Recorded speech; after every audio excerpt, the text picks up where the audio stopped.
Hoof it, Unveiled, the fun world of English idioms. Hello dear learners. Welcome back to another exciting lesson on English idioms. Today, we're diving into a fun phrase that you might have come across or might hear in casual conversations. Hoof it.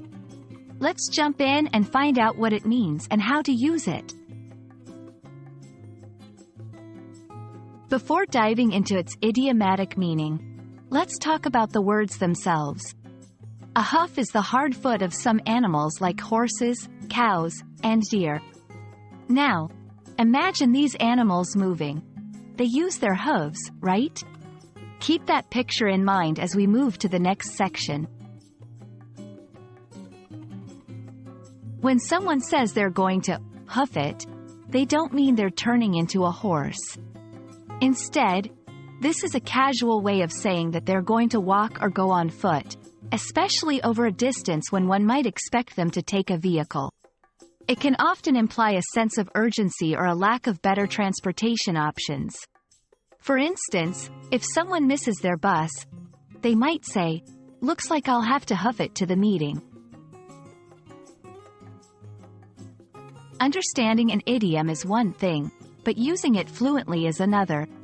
Here are some example sentences to help you grasp the concept. 1. My car broke down, so I had to hoof it to the nearest gas station. 2. Even though the subway is faster, sometimes I prefer to hoof it and enjoy the city views. 3. She missed her train and had no choice but to hoof it home. There are many ways to express the idea of walking or going somewhere on foot in English. Here are a few phrases that share a similar sentiment.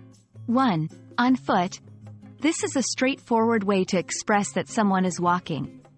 2. Pound the pavement. Another idiomatic expression suggesting walking, often in the context of searching for something, like a job. 3. Beat the streets. Similar to pound the pavement, it also means to walk around, especially in search of something. And there you have it. The next time someone says they're going to hoof it, you'll know exactly what they mean. Idioms like these add flavor to the language and make conversations more colorful. We hope you enjoyed today's lesson, and we encourage you to hoof it in your English language journey. See you in the next video.